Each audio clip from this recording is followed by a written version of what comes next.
Okay, so I went on a whole crazy rant about dictionaries, etc. But let's return to the Plato. All right, cool. So back to kind of Plato and Socrates here. Um, so there, Phaedrus and Socrates are discussing this guy Lysias, and Lysias has said that it's better to be in. He said it is better to be in a relationship with someone who doesn't love you rather than someone who does. It's a very strange thing to say. It is ingenious, very clever. Um, and so, and Socrates makes some jokes about it. He pretends like he likes Lysias, but it's going to turn out he does not like Lysias at all. And Socrates says he's going to keep him company. And he says, I long to hear his speech. That if you're going to take a walk all the way over here, then I'm going to keep you company. And Phaedrus says, well, what do you mean, my good Socrates? How can you imagine that my unpracticed memory can do justice to an elaborate work which the greatest rhetorician of the age spent a long time in composing? Indeed, I cannot. Um, I would give a great deal if I could. So he says, Socrates says, well, I'm going to walk with you, and you're going to tell me everything, this big speech Lysias made. You're going to tell it to me. And Phaedrus says, well, I don't remember the speech. You see what I'm doing? How I'm putting Socrates in my own words, the way I would say it. We have the way he says it, and this way I say it. I'm sort of translating it. Same thing you're going to do in your papers, to kind of explain this stuff. Um, and Phaedrus says, well, I don't have it memorized or anything. Turns out, by the way, he does have it memorized. Phaedrus is being modest. Socrates is sort of kidding at the beginning, where he's like, "Oh boy, I'm so glad Lysias makes such crazy arguments. This is going to be good for me if he says that it's better to be married to somebody who is old and poor." And Phaedrus pretends to be sort of modest, like, "Oh, Socrates, I don't have that speech memorized." He does. He also has a copy of it with him. Um, Uh, and Socrates says to him, he says, I believe that I know Phaedrus about as well as I know myself, and I am very sure that the speech of Lysias was repeated to him, not once only, but again and again. He meaning Phaedrus, insisted on hearing it many times over, and Lysias was willing to gratify him. At least when nothing else would do, he got a hold of the book and looked at what he most wanted to see. This occupied him during the whole morning. And then when he was tired with sitting, he went out to take a walk, not until, by the dog, as I believe, he had simply learned by heart the entire discourse, unless it was unusually long, and he went to a place outside the wall that he might practice his lesson. Um, so he says, listen, I know that you read the speech over and over again. You heard the speech more than once. You got a copy of it. You've been studying it. And the reason you're taking a walk is to practice it, because Phaedrus loves speeches. That's the only thing you need to know about Phaedrus. He loves speeches. He loves discussion. He loves dialogue. He loves it. It's his favorite thing. So Socrates is saying, I know you. I know that's exactly what you did. There he saw a certain lover of discourse. That's Socrates. Socrates is the person who loves discourse. So he says, you met me, who had a similar weakness, because Phaedrus and Socrates both love words and speeches. He saw and rejoiced. Now thought he, meaning Socrates is saying, hey, Phaedrus, I know this is what you thought about me. I shall have a partner in my revels, my sort of enjoyment. I'm going to have somebody to enjoy this speech with. And invited him to come walk with him. But when the lover of discourse, that's Socrates, begged if he would repeat the tale, he gave himself airs, meaning you're trying to pretend you're like, no, I cannot, because he wants to be begged. He wants Socrates to like beg him to do it, as if he were indisposed, right? Like this is bothering you.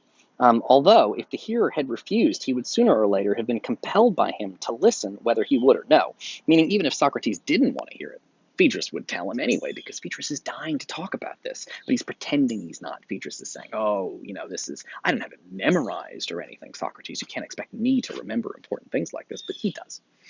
Um, and Socrates is very, very smart, and he knows. He knows what's going on with Phaedrus. Phaedrus wants to talk about this. He wants to have a whole speech about it. Therefore, Phaedrus bid him do it once. Therefore, Phaedrus bid him do at once what he will soon do, whether bidden or not. To bid means to tell someone. So he says, look, Phaedrus, I know you want to tell me the speech, so don't pretend you don't have it memorized. Don't pretend you don't have a copy with you. Just tell me the speech. I want to hear it. Socrates, the big thing about Socrates is he loves to cut through the bullshit. He knows Phaedrus is being like pretend modest. Oh, Socrates, I couldn't possibly take all your time by telling you this big speech, and I don't even have it memorized, and I can't do as good a job as Lysias does. Yes, you can. You know this whole speech by heart.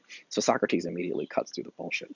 Now, there was a word in here that is going to be extremely important going forward, and you are absolutely going to need it. And it is a very, very, very important word. It's right here, rhetorician.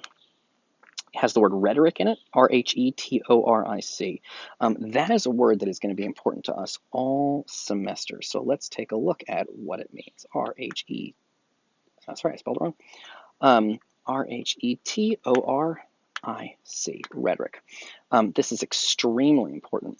Rhetoric is the art of effective or persuasive speaking or writing, especially the use of figures of speech and other compositional techniques.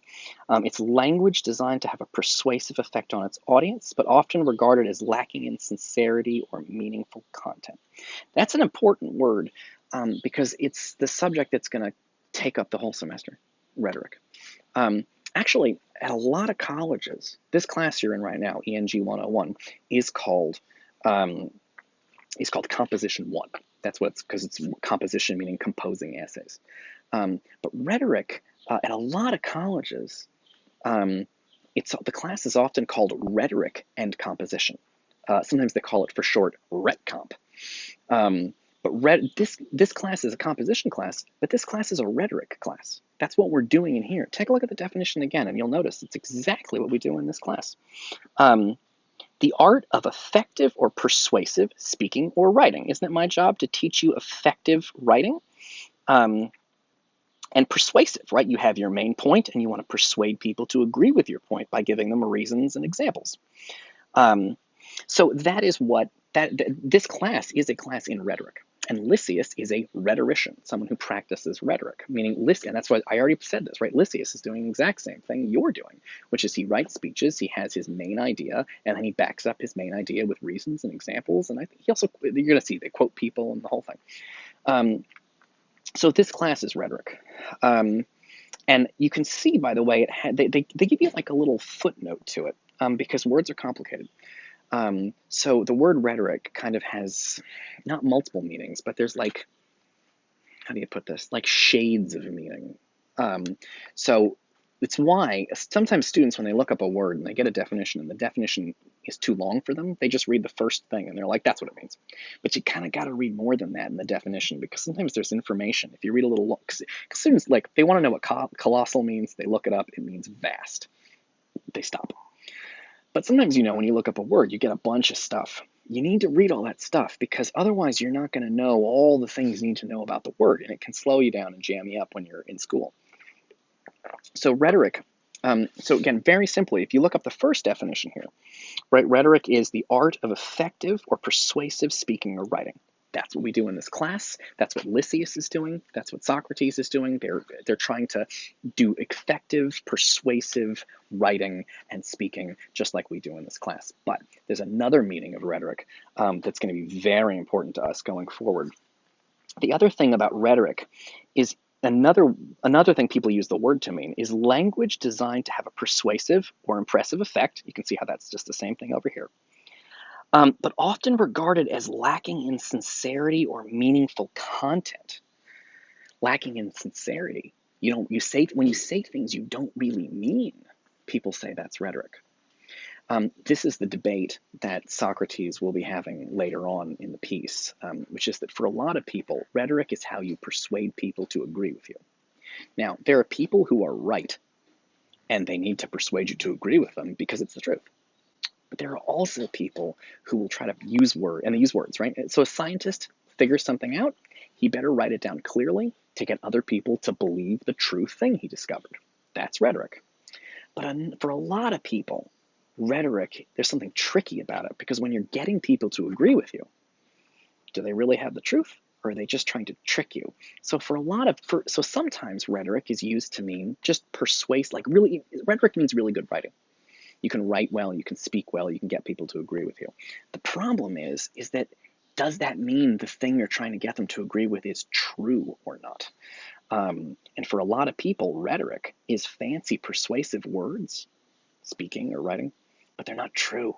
It's like a used car salesman who will say whatever he can to get you to buy the car. And he says it's a good car, but it's not a good car.